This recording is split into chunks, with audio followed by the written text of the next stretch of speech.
Desde os primórdios da existência humana, nossa fome de conhecimento e o desejo intrínseco de conhecer o universo ao nosso redor sempre agiram como a força motriz para o desenvolvimento de nossa espécie, nos permitindo realizar descobertas nas mais diversas áreas e desenvolver teorias sobre o cosmos o qual habitamos, nos tornando capazes de chegar até o nosso estado atual de tecnologia e conhecimento. Dentre as várias e incríveis teorias que desenvolvemos desde muitos séculos atrás, neste vídeo irei citar 3 das mais fodas da história da física. Você aí, que é mais ligado a esse tipo de conteúdo, já deve saber muito bem de que estou falando. Mas antes, muito prazer, caros entusiastas da ciência.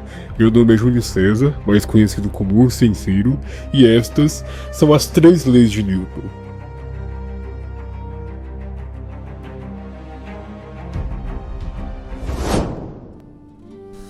Nossa história tem início em meados do século XVII, em um mundo onde a ciência ainda dava seus primeiros passos e vivia sua tenra infância.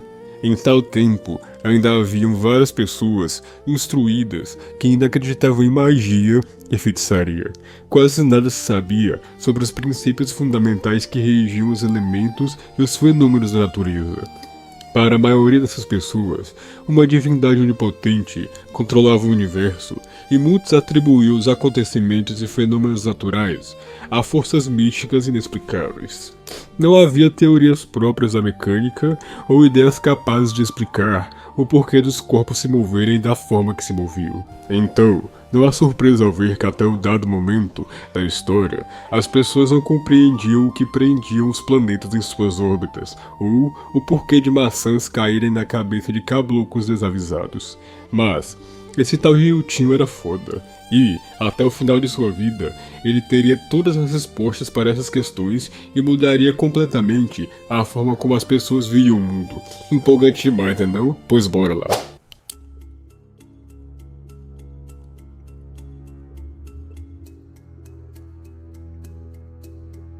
Um dos problemas mais fundamentais, que permaneceu durante milhares de anos obscurecido por suas complicações, é o do movimento. E, para você, caboclo que acha que o movimento é a coisa mais simples do mundo de se compreender, vamos ver se tuas ideias e princípios sobre ele vão permanecer imutáveis até o fim dessa explicação. Fique esperto, hein, filhote? Todos os movimentos que observamos na natureza, desde a mais leve pedra lançada ao ar, até a mais gorda mãe de meus inscritos, até o carro mais pesado que vemos ser empurrado na rua, são, na realidade, bem intrincados. Para que se possa compreender melhor, a priori, vamos tratar de movimentos simples. Considere um corpo em repouso, estado em que tal não realiza movimento algum.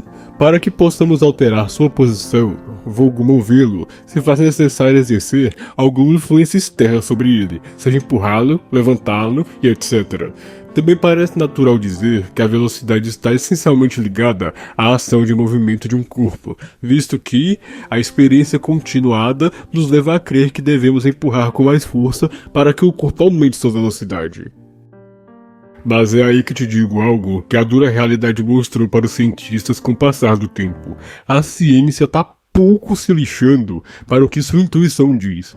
Mano, tanto que o método de raciocínio, o qual utilizou unicamente da intuição, conduziu sempre a ideias falsas sobre o movimento, as quais foram conservadas durante séculos.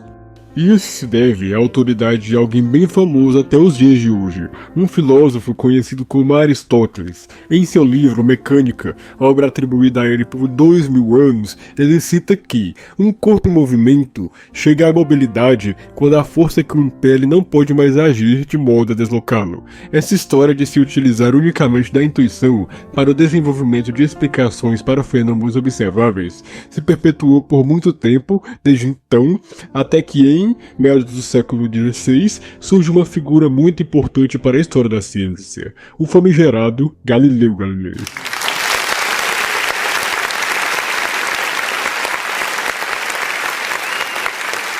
Sua descoberta e uso do raciocínio científico foram uma das maiores conquistas da história do pensamento humano, marcando o começo real da física.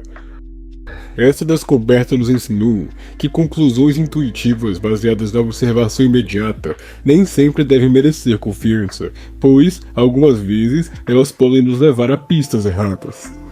Mas, em relação à ideia de movimento descrita outrora, qual o erro da intuição? É errado dizer que a mãe gorda, digo, que, por exemplo, uma carruagem puxada por 4 cavalos é mais veloz que uma puxada por 2? Para uma melhor explicação dessa questão, imaginemos um carrinho de mão conduzido uniformemente por uma estrada. De repente, o condutor para de empurrar.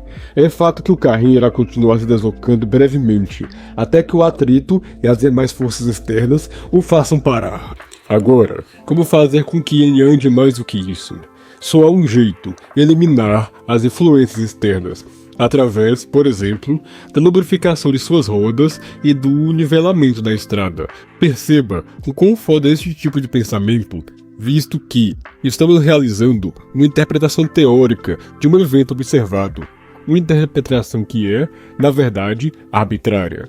Agora, imagine o cenário perfeito, onde as rodas se encontram perfeitamente lubrificadas e a estrada perfeitamente lisa e nivelada.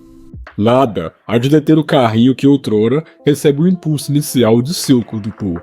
Este fenômeno é um exemplo claro da primeira lei de Newton, a qual afirma que todo corpo permanece em seu estado natural de repouso ou de movimento retilíneo uniforme se forças externas não o obrigarem a sair desse estado. E sabe o mais pica? Vimos que esta lei não foi deduzida apenas pela experiência, mas por meio do pensamento especulativo, visto e consistente com a observação.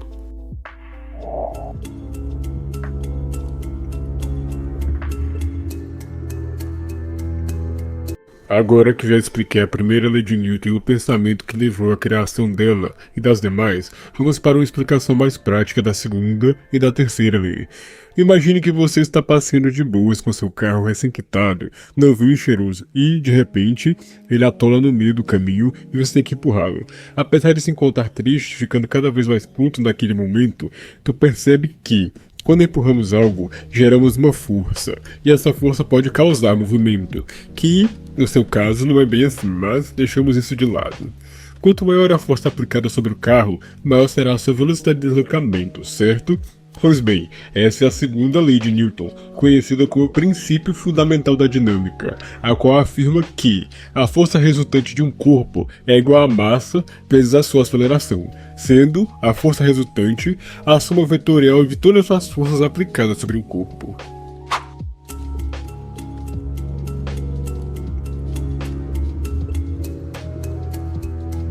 Agora, imagine um cenário onde tu, já puto com toda a situação que lhe ocorreu, dá um contravapor bem dado no pé da orelha do carro, que, em tocantinense, basicamente significa um socão bem dado.